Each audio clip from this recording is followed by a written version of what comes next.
What up, guys? A bunch of buddies are back, and we're doing the round of 32 picks and previews today. And Ty, you had a very successful day yesterday. Obviously, going 15-1 here.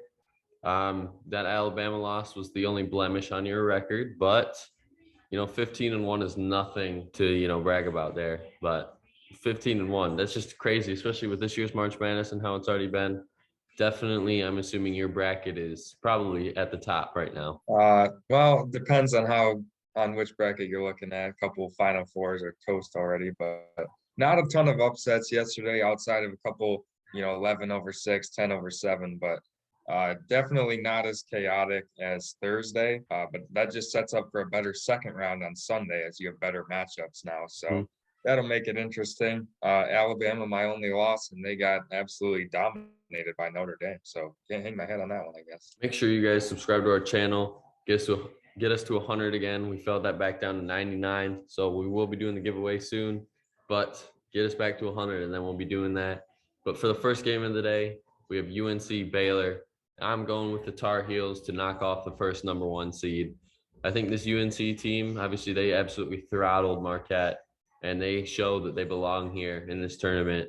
After a very shaky start to the season, they've really found their groove, playing well. Brady Manick, I think, is going to have another big game against Baylor. Yeah, I'm reluctantly sticking with Baylor here. I mean, Baylor just has 3 or 4 players still, even being injured, that can drop 20 at any point. So I just think that talent is going to get Baylor through this game barely. I think it'll be really close. Going forward, can they beat UCLA or Purdue? I don't know, but I think they do get by North Carolina. Then after that one, we got Creighton and Kansas. And I think this is probably going to be the most lopsided game of the day. Kansas should absolutely dominate Creighton. Creighton has been playing better late, but Kansas, I think they've hit their groove and they're definitely poised for a Sweet 16 run. Yeah, definitely. Creighton, their loss of RJ Nembhard is going to hurt really bad in this one. Kansas has great guards. And I think it was Kalkbrenner that got hurt for Creighton in their first round game. Not sure if he's going to be playing.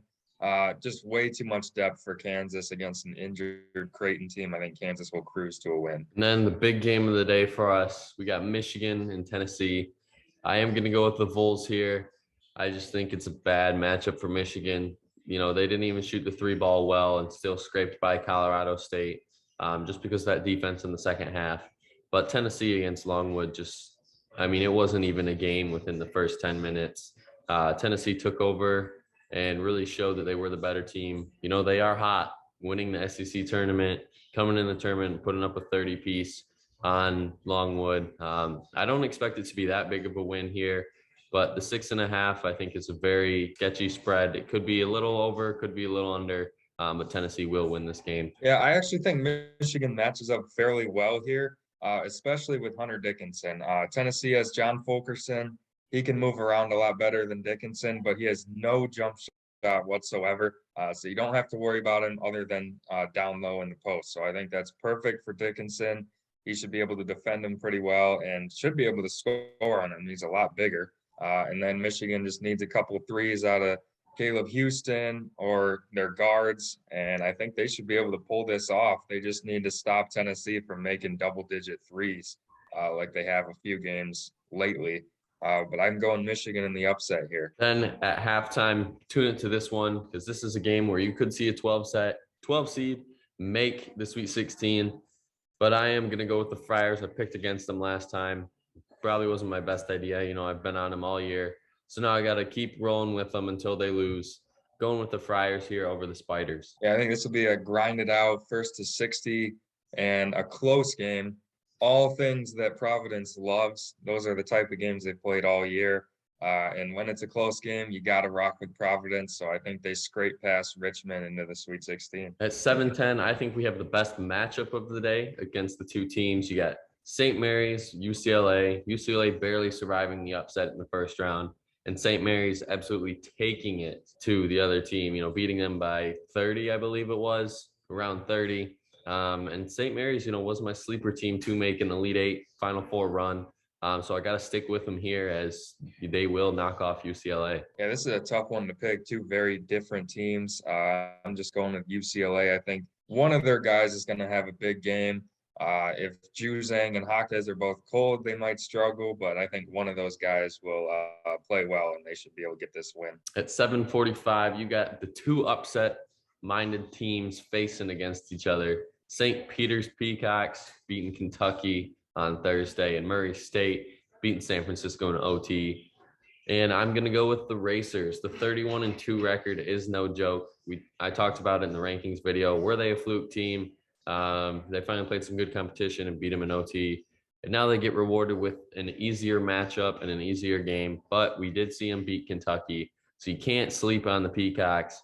But I got to go with the Racers here. Yeah, we've seen it before with 15 seeds. They expend so much energy to beat the 2 seed, and then it's just hard to get back up for that second round game.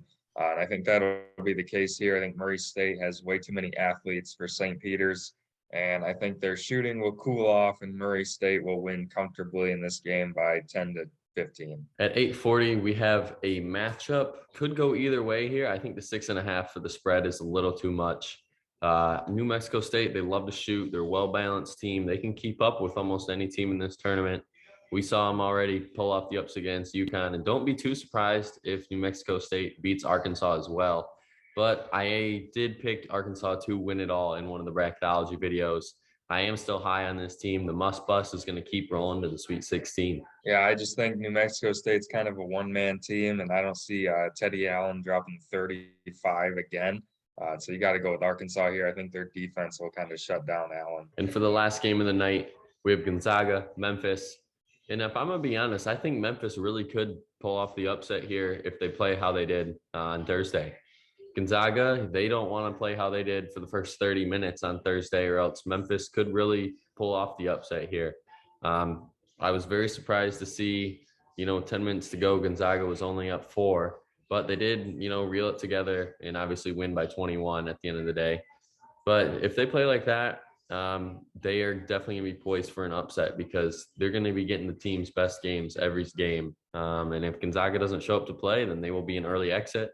But in this one, I do see Gonzaga winning this game. Yeah, I just think Memphis, being so young this year, they haven't really handled adversity very well. And you're going to face a lot of that against Gonzaga. And I think Gonzaga turned a corner in those last 10 minutes against Georgia State. And I think they'll ride that into this game.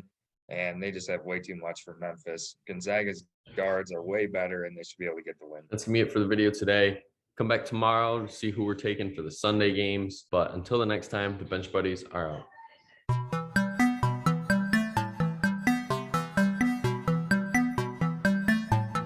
She never called back.